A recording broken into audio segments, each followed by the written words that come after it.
Hello again, I am Jim Bob and welcome back to Estancia Lapacho. We are back in cane country once more. We're taking our product via the train up to the transport company. So, we have in here 3 separate trailers, all fully loaded, or mostly fully loaded. The front trailer there contains sugarcane. That has about 120,000 litres in it. The trailer behind that is our grain trailer. That is carrying our soybean, and we've got just over 60,000 litres in there. I'm going to do that one first. And then the rear trailer has more sugarcane in it as well. So the combined total there of the two gives us around just a fraction under 200,000 litres of sugarcane to sell. So let's sell our soybean first of all. So that goes flooding out of the trailer.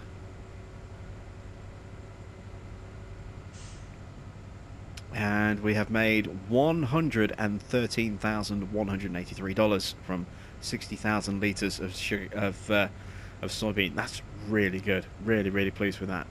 So now we're going to do our sugar cane. So this is selling, I think, for around about 280. Let's just take a quick check at the price. Stop that before it gets too far down the hill. Bring it back to where it should be. There we go. So 283 is the price we've got here at the transport company for sugarcane. That's not too bad. Now we are going to have to sell this in 2 separate batches, so it is going to dip after we sell this first load here. So let's plonk that in there. It looks like it's 2 separate cars at the front, but it is actually just one big car. So you can see, even though it goes down at different rates and fills at different rates, it is all one single grain car there. And we got $34,041 for that car just there. If we bring the second car along, as I say, it's around about 108. There's around about 80,000 litres in this one. 79,999 to be precise. Sell this one off, and if we can get another sort of 15 to 20 grand, that'll be nice.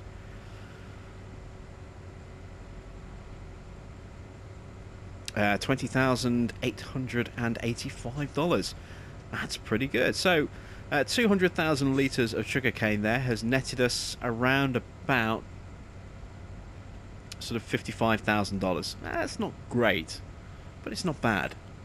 Obviously our soybean, 60,000 litres of that got us $115,000. That's much better. But our sugarcane, once we get it up and running, we're going to have vast quantities of the stuff to sell. And on top of that, it's going to grow back for free as well. So while that's been going on, we do have some workers plodding away for us on the field. So you can see here, field 2, we have this guy here, worker L. He is putting more soybean down on the field for us. So we're going to do another round of soybean on all of our fields this time. We've got these 2 over here.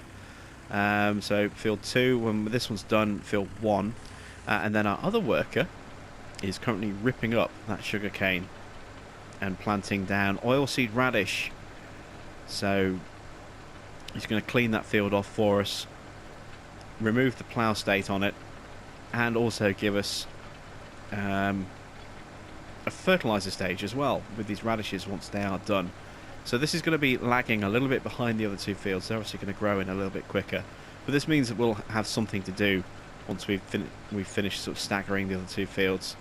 And once again, you can see that for whatever reason, this piece of equipment just does not like completing a full pass. I don't know why. I think it's something to do. It just doesn't like having the seed tank on the back. It's not part of the standard, makeup of these things. They are primarily just sort of deep soil cultivators. Although we have got the option of fitting a seed box, it just doesn't seem to like it AI wise for some reason. Now there are 2 versions of this. There's a slightly larger version of this cultivator as well. If we have a look through the list of equipment here, we've got this one here, the Asa Laser DCR13. Which has a 4.9 meter working width as opposed to a 3.7 of our Fox 11. and it has a larger tank as well if we fit the C tank. This one has an 845 litre tank. Ours has a 585 litre tank. So essentially it's just a larger version of what we already have, but obviously it needs more horsepower. This needs 220 horsepower. The one we have only needs 130. So a little bit of a discrepancy in sort of size and stuff there. Now I'm guessing this one is going to behave in exactly the same way if we were to fit a C tank on that as well. And I still don't know why this big TT here needs 320 horsepower. So, I mean, if somebody out there knows the reason why, please do let me know in the comments, because I can't see anything special about this cultivator that would require us to need a whopping 320 horsepower for a 3.4 meter cultivator. It doesn't have a plough state that I can see. There's nothing listed in its description. There's nothing listed about that in its fact sheet from Fact Sheet Friday. I just don't get why that one needs so much power. So if you do know the reason, please do let me know in the comments. Because this one here is slightly wider. It's an extra 0.1 meters. And this one can have a fertilizer tank fitted to it as well. And it needs 80 horsepower less. So again, I don't see why this one is so special in that respect. Maybe it's the only one that will work on a sugarcane field after 3 rounds of sugarcane have been sort of grown. Maybe that's the only one that'll work. I don't know. That in my mind at the moment, that's the only thing I can think of as to why we would have such a heavy horsepower requirement on that particular piece of equipment. So, yeah. We have our workers obviously plodding away on our fields for us, like this. So what we're going to do is we're going to try and continue to raise some extra cash. We are going to start doing some contract work on these fields around here. So let's start off with field 6. I'd quite like to get field 6 as the next field if we can. Now this is quite an expensive field. It's $370,000. So any work that we can do to bring that down is going to be, you know, a real boost to us. And I'm hoping, actually, I want to see, is field 29 ready to go or not? No, it's not. Maybe. I want to see if we can maybe get the Imperador. I don't think it's going to give it to us, is it? It's just going to keep giving us the Integral 2. Yeah, I was hoping that we would actually be able to try out the Imperador sprayer. This. Unfortunately, it just didn't pop up. So, alas, it is not to be. I do want one of these for our farm. I think that's going to be a lot of fun to use. Especially seeing as you can actually have both liquid and solid fertilizer in it. The only one in the world, apparently, that can actually do that. So, yeah, let's do some work on our fields. Field 6, we've got a nice, straightforward fertilizing job. This one will do.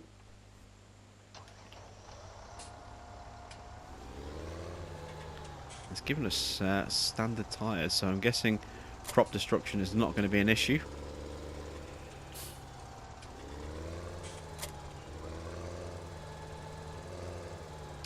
Let's back up a little bit. Oops. Ah, where is the... There it is. I meant to press down to zoom out a bit so I could see what I was doing, and accidentally kind of just randomly teleported to another vehicle. Let's get this going. We're using the Amazoner pull-behind unit here. I can't remember the name of this particular piece of equipment now, but this is one of those mods from Farming Sim 15. Or one of those pieces of equipment that we had in Farming Sim 15 that's been modded over. I'm so glad to see that this actually made the trek over. This was a great piece of equipment to use in 15. I absolutely loved using this thing all the time. Because we had the little kind of rear attacher unit. Kind of like the Kuhn Axis that it was offering us earlier. One of those sort of rear pickup and pull unit, pick up and just drive units.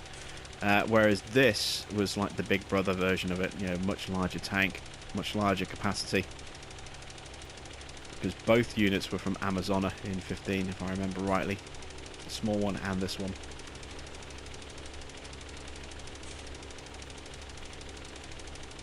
And then beyond that, we had the Amazona Pantera, you know, as a sprayer to go with the front and rear spray tank kit. So there was quite a lot of Amazona equipment in Farming Sim 15.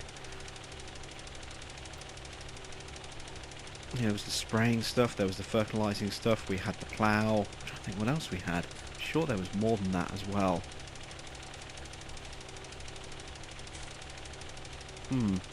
What else was there? I'm sure I'm missing something. I don't know. I might have to fire the game up at some point just to have a sort of a little reminisce of old days gone by. I wonder if I've still got a save file on the go as well. It's been...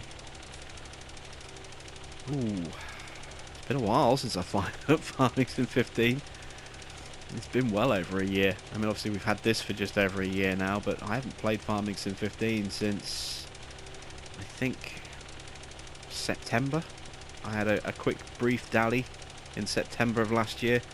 I got burnt out on 15 because it was just those two maps over and over and over again. I just kind of got burnt out with it. There's only so many different ways to start a farm that inevitably ended up becoming the same way as starting a new farm. And you know, obviously the equipment roster was a lot smaller, not just in terms of base game, but or base game to base game, but also with the sheer number of mods that we have. Mods weren't a thing for us on 15 on console.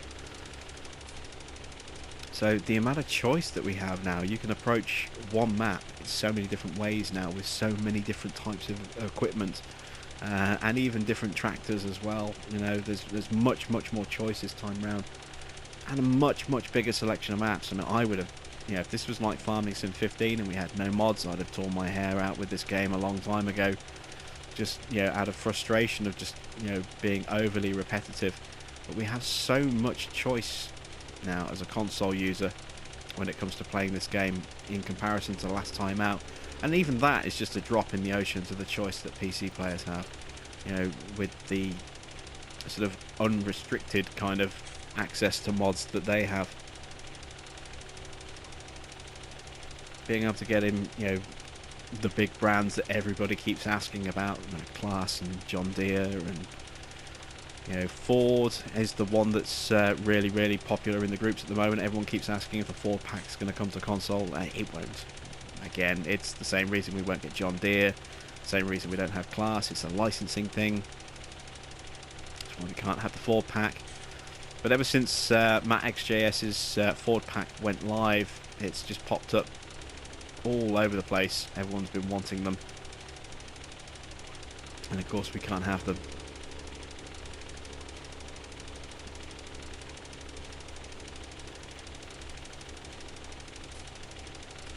That's 3/4 of the field done. Head down here, spin around at the bottom, and we'll be done before we get to the top. This will give us an extra few $1,000s. We really need to start saving up for that case combine. So the money that we have, I'm not entirely sure exactly how much we've got. We've got to be pushing 200,000 now after that nice injection of cash plus our loan money. We don't have a lot of loan money left, actually. We've only got about $5,000 left in our loan account. So we're kind of hard up, really hard up at the moment. But we just earned $170,000. So that combined with the little that we do have left in there, plus the little that we had on hand, means that we are getting close to $200,000. We need another 90,000 on top of that to buy the case harvester, and we need that before we can do sugarcane again. So that's an extra just under $7,000 there. That's always good. Let's pick another field. let's go with field 3. And we've got some corn over here, and the Kuhn Metris and the T-Series. I really like the Kuhn Metris. People were very, very critical of the Kuhn pack when it first came out, saying there's only 1 or 2 pieces in there that are worth using. I have to disagree. I think there's actually quite a lot of things in the Kuhn pack that are worth using. I mean, the spraying stuff in the Kuhn pack is brilliant. I don't tend to use the Metris too much, although I have used it on some of my farms in the past. But the regular spray kit, you know, the front tank and rear tank combo unit, love using that. I used that all the time when it first came out. You know, similar, slightly larger capacity to the Amazona kit, but a much wider working width. And with that front tank being larger as well, you could hold a decent amount. You could get those fields done so quickly in comparison to the Amazona kit using the Kuhn spray set. This is a really nice unit as well. And again, if you stick a front tank on this tractor and use the rear pull behind unit that we're using now, the Metris, then that's rivaling the capacity of a standalone sprayer, you know, one of these self-propelled sprayers like the New Holland one, or the Imperador that's included with this DLC, or the modded Amazona Pantera. You know, it rivals the capacity of one of those, and it also rivals the working width of one of those as well. So it's quite underrated, this piece of equipment, but I think it's definitely a worthy part of the pack. And then obviously there was the ones that everybody wanted. There was the Merger, there was the round baler with wrapper, and then the square bale wrapper.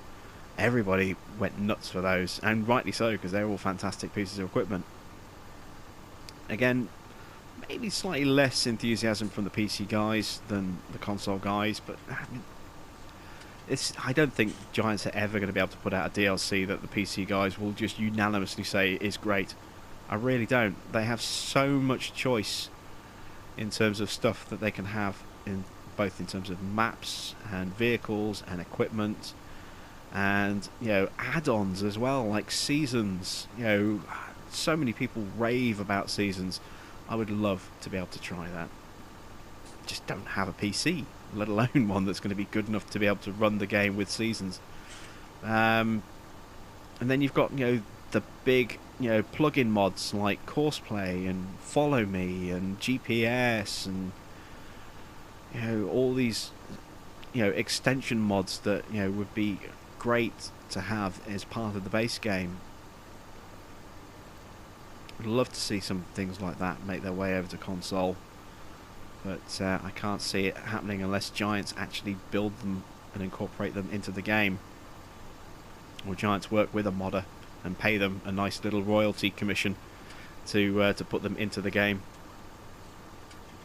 Whether that'll happen or not, well, you can't say never. You know, you can never say never, because you just don't know.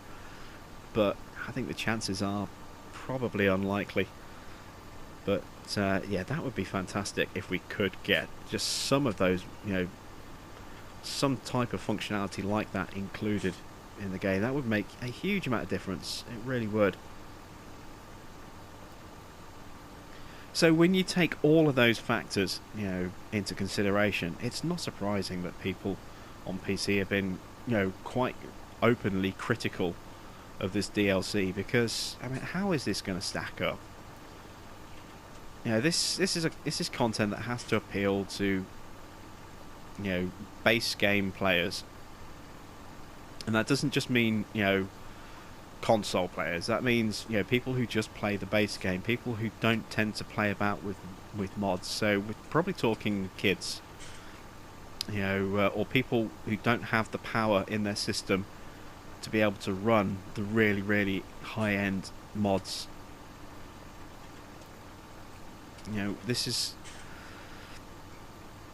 is for those people more than anything else. It has to be compatible with all systems, and it has to be compatible with a whole range of specs of systems on PC, from the top end all the way down to the low end. It's got to be compatible with the minimum requirements of the game, without, you know, breaking it. So when you factor everything in like that, how is it ever gonna please, you know, the die-hard fans? It's never going to please the die-hard fans on PC because it doesn't have all the stuff that they kind of demand and expect from their mods.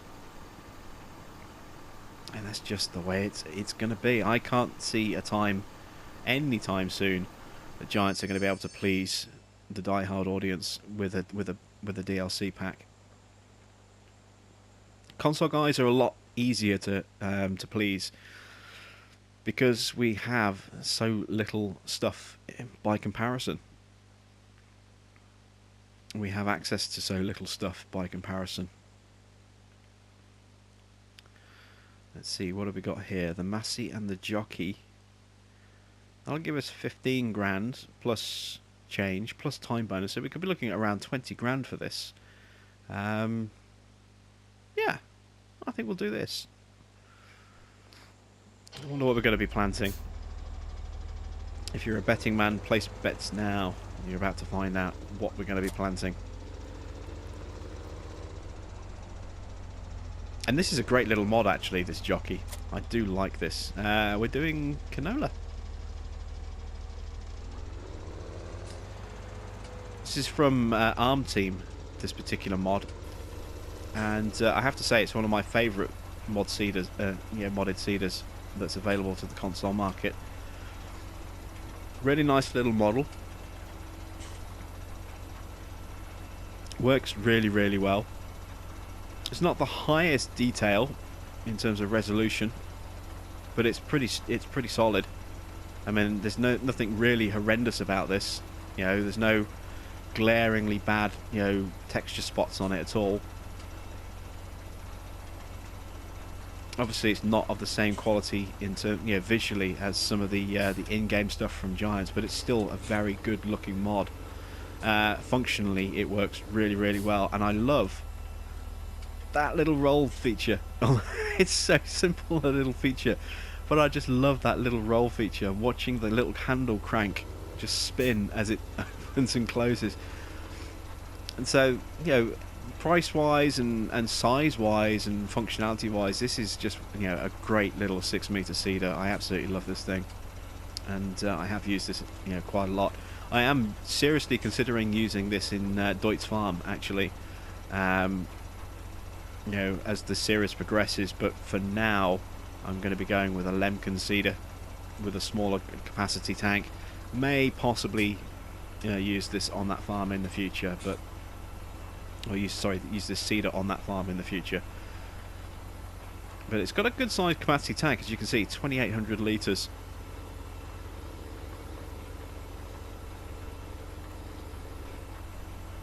But yeah, Arm Team came out of nowhere in the console groups. I remember when they first started posting stuff. Someone posted a screenshot of like a poster of coming soon mods from Arm Team, and a lot of people thought it might have been a wind-up at first because there were John Deere mods plastered all over it, and everyone was saying, oh, you know, the John Deere stuff's coming. John Deere stuff's coming. It's like, no, they won't come as John Deere. It's licensed. You can't have them. The usual kind of here we go again when it comes to talking about John Deere mods in a console in a console group. Unfortunately, it happens all the time. Not so much anymore, but it does still happen. And more recently, it's been happening with Class. Same reason we can't have Class is the same reason we can't have John Deere. It's licensing. But Arm Team just basically posted this long poster with all of the different mods that they were hoping to release on console. And there were some John Deere bits on there. There was a John Deere seeder. There was a John Deere baler. I'm trying to remember what else there was. I think there was a John Deere tedder, maybe, or rower as well. There were like 3 or 4 John Deere pieces of equipment on there. I think one of them might even have been a John Deere tractor. I'm not entirely certain. But there were like 3 or 4 different John Deere mods on that list, along with this jockey, the bale trailer that they've released, the Merlot Turbo Farmer, which is one of my favourites. I love that little Turbo Farmer telehandler. It's fantastic. Obviously this.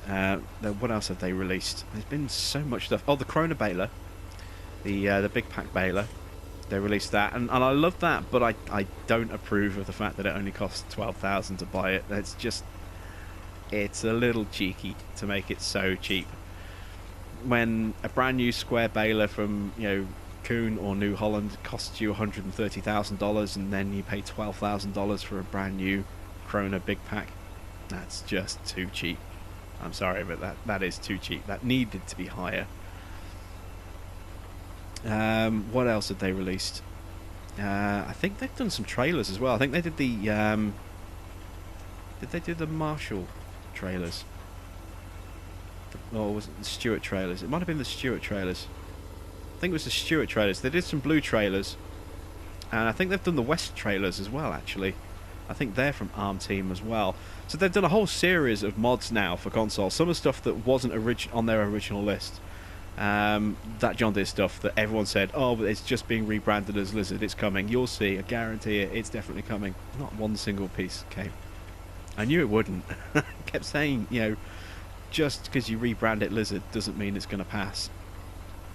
It still, looks like a John Deere piece of equipment. It can be done, as a John Deere licensing. It can be a violation of a lack of a John Deere licensing agreement in that respect. If it has the same colours, it can be viewed as a violation of not having a John Deere licensing agreement. And while PCs are a grey area, it's very black and white when it comes to console mods. If you don't have licensing agreements, not happening. And the reason for that is in part because Giants have to release the mods themselves. It's not like they're going through a third-party system. Microsoft and Sony will not allow you to install mods from a third-party source, because who knows what could be just installed onto your system. That has to be, they don't want a mod to completely brick a system. Sony more so than Xbox. Microsoft are concerned about it, but not as concerned about it as Sony. Sony very, very sort of aware of the fact that they do have a kind of a family presence when it comes to their systems, and they don't want there to be anything that could potentially disrupt that. So they are very, very protective in that when it comes to what you can and can't do in terms of community guidelines, and obviously external things like mods. They make them go through Giants. Giants have to test the mods. Giants have to be the ones to release them through the mod hub, so that we can't, so that we don't go off the third-party sites and get them from there. So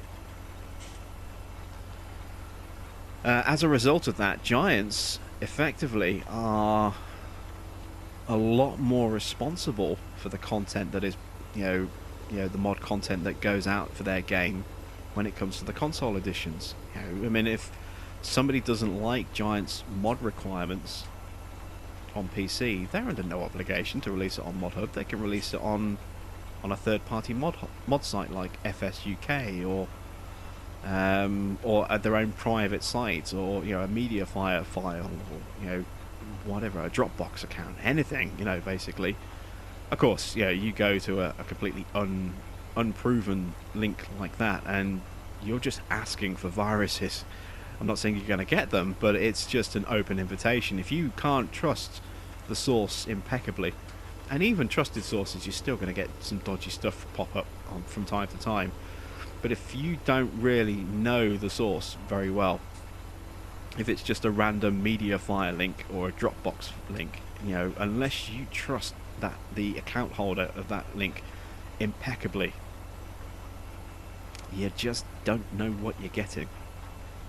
on PC, that is the risk that you run. You run the gauntlet when you go outside of the mod hub, and to a lesser degree when you go outside of the big third-party websites, is that you run the risk of getting a virus that's going to kill your system. Consoles don't have that risk. Yeah, you might crash your game with a mod. A mod might cause a little bit of instability in the game, but I haven't heard of a single person bricking their system with a farming sim mod on console yet. Not one person. I have heard plenty of horror stories of people bricking their PCs with mods for Farming Simulator. So we get less choice, but we get more protection. So it swings and roundabouts. Some things are good, some things are bad. It's kind of a balancing act, I suppose.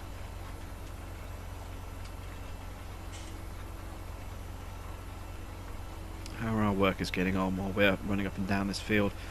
Finished on 14, and I think we probably ran out of seed on field 2, so we're going to have to top him up as soon as we're done on this field.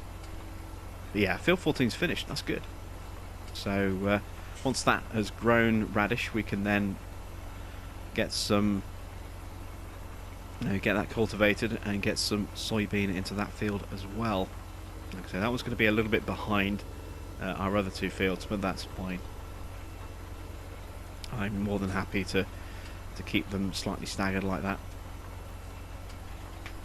At least they'll all grow at a uniform speed. Like every stage of growth with sugarcane is like 2 stages of growth from a normal crop. Definitely takes a lot longer to get stuff done.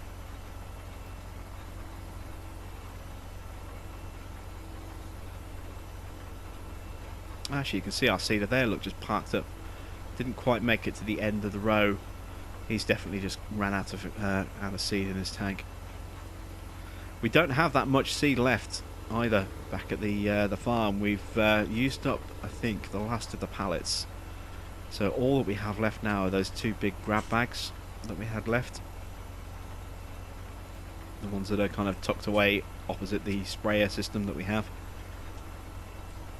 Once those are used up, we'll be needing to buy a whole load more seed. So that's another reason why we need to sort of keep getting some extra cash in as well, is that we are going to need to start to resupply stuff soon as well. We're going to need some more seed, we're going to need some more solid fertilizer for definite, because when we're planting sugarcane, our billet planters need solid fertilizer. So we're going to need to make sure we have enough of that on hand. We're going to need liquid fertilizer for our sprayer, but although we've got a few tanks of that still, we're okay for that right now. It's mainly seed, I think, is going to be something that we're going to need some more of. Not just for making sure that we've got enough to do these 3 fields that we're working on right now, but also beyond that. Assuming we're in a good financial position after this next round of harvesting, which I think we should be. If we can get a good price again, then we should be in a pretty strong position. If we have to do one more round of crops after that, so be it. But I'm hoping that we can actually go to sugarcane properly. Oh, that's a nice little time bonus, 7 grand on top of the 14.5 for the job. So we're now 223. We could possibly end up with that sugarcane harvester a lot quicker than expected.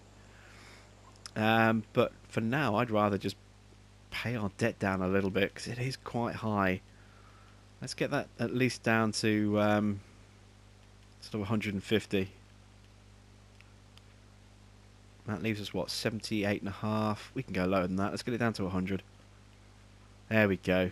So we've got 28.5 grand on hand. Let's take this back and get this refilled. 28.5 grand on hand, and we've halved our loan debt from 295 down to 150. That's pretty good. So yeah, one more good round of of harvesting, one more good round of selling stuff, we'll be in a really good position, I think, financially, to really kind of, you know, start working the sugarcane fields. We just desperately need to get that case harvester in. So there's our grab bags.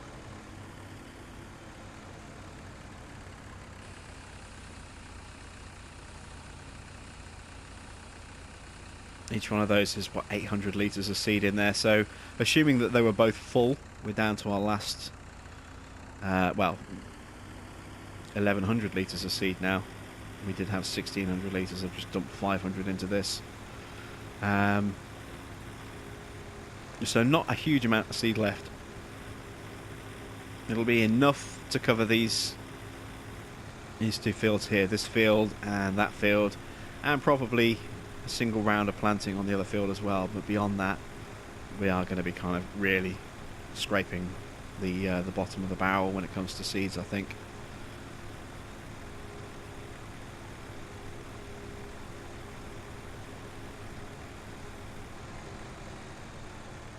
So let's get this guy up and running again. There we go. Where is our other worker? He's over here. And yeah, there's those patches all the way along the edge of the field, look. So I'm actually going to do something about it this time. I left it alone last time and it just resulted in a very patchy kind of growth along the edge of the field. This time I'm actually just going to go along and close that off properly. Remove those little red blocks that we're going to get, possibly, but certainly make sure that we get a nice even coverage of fertiliser across the field with the radish growth. And we'll do the same at the other end, because I get the feeling we're going to have the same problem down there as well. Just spotted, we've actually got a little bit of sugar cane over there. I completely forgot about that. Oh, the grass just grew back a little bit, and immediately I started trashing it again the second it grew back. So again, let's just tidy this line up along here.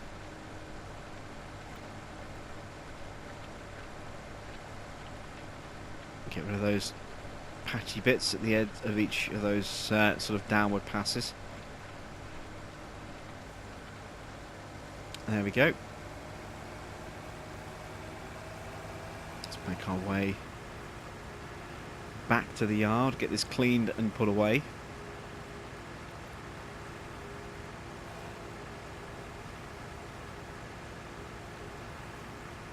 So I really like this 180 with those wide tyres. I think that looks really quite an imposing piece of tractor there. He just looks so much more heavy duty with those wheels on, I think.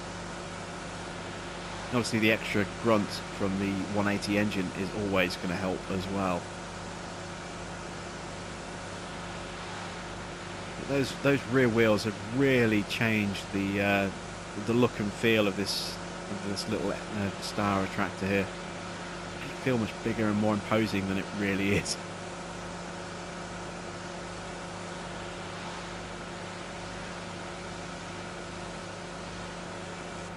There we go. So let's get this in place.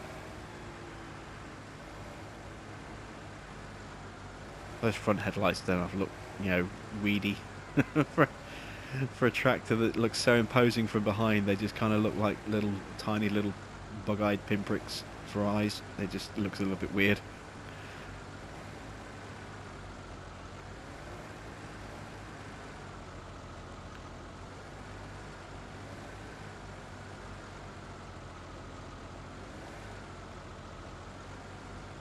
Let's try and get this at least sit straight against the wall. That's pretty good. There we go. Drop that there. I like that. I'm not using this right now, so let's plonk that there. Where is... There it is. There's our little Massey. Oh no, I didn't want to drop the bucket. Damn it. There we go, disconnect the seeder. Let's make our way through. I'm going to do a little flippy trick now to get this reattached. Hola! Oh dear. So let's go get those little bits of sugar cane that we left at the edge of that field. Let's take this way so we don't drive all over that grass that's only just grown back from the last time we drove on it.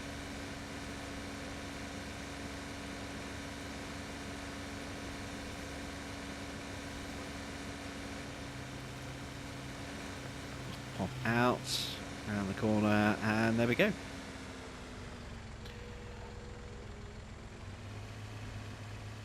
Beautiful. So we do still have some sugar cane left.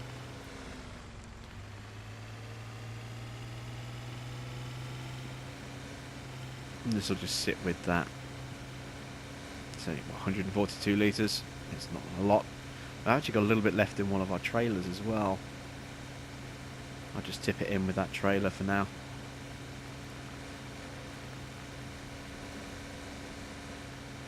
Oh, this engine.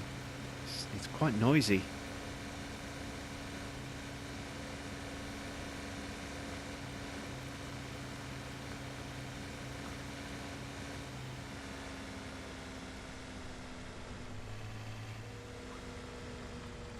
Actually, do I have the reach to even get up high enough to be able to tip into that trailer? I think just... Oh, yeah, it's kind of a little bit awkward, but we made it. Had to kind of ride up on it a little bit higher than we should have done, really.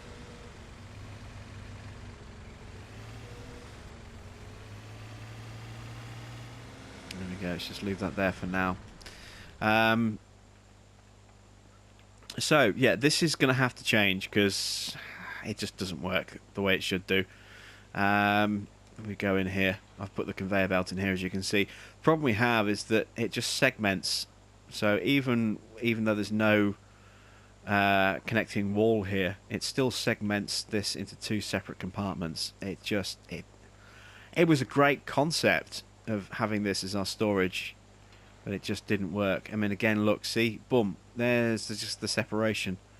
There's nothing in this section here. It just stopped there and wouldn't come back any further. So, yeah, it acted as though there was a wall there, even when there isn't. It's not going to work the way I wanted it to. So, this is all going to have to get kind of ripped up, unfortunately. Which is a shame because this little area had a nice bit of potential, but we do have some of the buildings that we can drop down there in its place. Now, I've been thinking about the mountain hall package. I think that could work quite well. So, let's take a look. These are the mountain hall variants, and I've been thinking that we could use...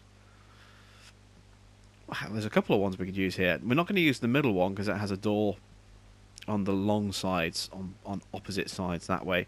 And that wouldn't really work, I don't think.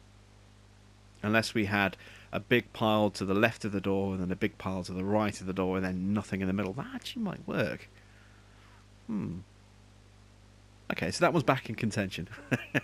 But we've got this one here. So this one has, if we pull this out a bit, you can see this one has a door here on the short edge and then a door right there on the other edge there as well. So I was thinking that what we could do is potentially have a few of these sort of just really close up together along here, and then have a conveyor that just feeds into the door and then just kind of rotates. Maybe that would work, I don't know. So that's that particular option. And then there's this one here which has a lot more doors. This one has 4 doors, 2 on the front and 1 on each side as well. So again, we could maybe go with a couple of these, and this would give us different angles that we could sort of tip in, but I think 4 doors going into a storage area is a little bit too many. So I don't know. The more I think about it, I think, this one might be the way to go. If we just use one side of the doors and not use the other side, if we had sort of some kind of pathway that would come down and connect in between these. So we had one there, and then another one just there, and then another one just there, and maybe another one just there perhaps, but well, actually that sticks out a bit too close, so yeah, maybe going this way. So maybe have one there and then one there. You know, have a couple of these side by side kind of thing. There would be a little bit of disparity in height, I think, because the ground is a little uneven below us. But then we could, yeah, have a big dump pile to the left of the doorway and a big dump pile to the right of the doorway. That might work. And we could have two of those, and that could be our new sugarcane area. And then, I don't know, we could do something over here as well. So we could maybe have, you know, rip that unit out and have a unit that sort of sits in its place there, and then another one that sits in its place just there. Or maybe, you know, a unit that sits in its place just there, and then another one that sits behind it there. Yeah, we've got all these different kind of options, you know, that we can play about with. And then there's this. Now, I love this. I don't have enough money available to actually bring one out and show you. Actually, no, let's look at that just for a second. Let's just take the money back out of the account just so I've got enough. That's enough, I think. There we go. I mean, this is big. It's a really big unit, but it has a concrete base, which I like. You know, we've got those 3 bays. I mean, this is more of an equipment area than anything else, but yeah, you've got those 3 bays at the front, which is all one big open chamber with 3 separate doors. You've got the connecting doorways on the side. You've got that long tunnel that goes down the back with that sort of box area just there. And then obviously a door on this side as well. It's a really big unit. I just don't think it would work on this as a storage unit for beets. It would work maybe as a unit to hold our beet harvester. Not beets, sorry, sugarcane. Sugar beet. I keep calling it beets. It's because I'm using this on Big Bud Farm as my beet depot. So my Holmer Terra Variants and Terra Dos live inside one of those, and my Terra Felis as well. So that one I think is a little out. Plus, it's horrendously expensive at 125,000. So what other buildings have we got? Well, these are possible models, but there's no doors on them, so I don't really want to use those. I like the idea of a closed-off unit. Obviously, this doesn't hold sugarcane, so that's kind of irrelevant.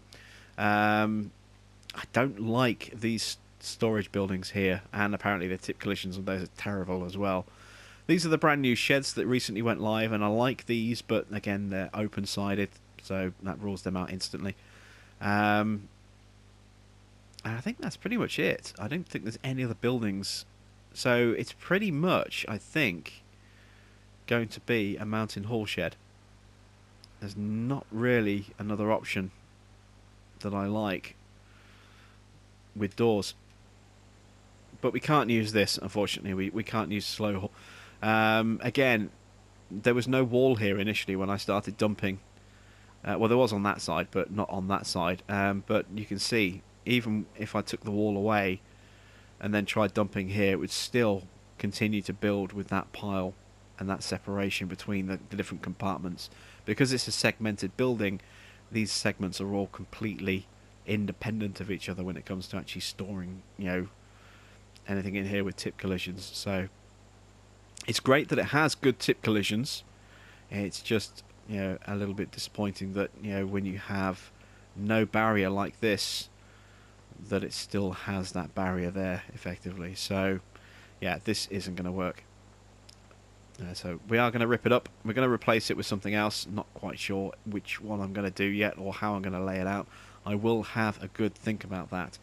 And we are pretty much out of time. So our work is going to carry on over here, just plodding away, working on these fields. I'm going to carry on doing a little bit more contract work as well while he's doing this, and then when you come back in the next episode, we will probably rework our storage area. So thanks for watching. I am Jim Bob, and I will see you back with some more Estancia Lapacho Farming Simulator 17 Platinum Edition very soon.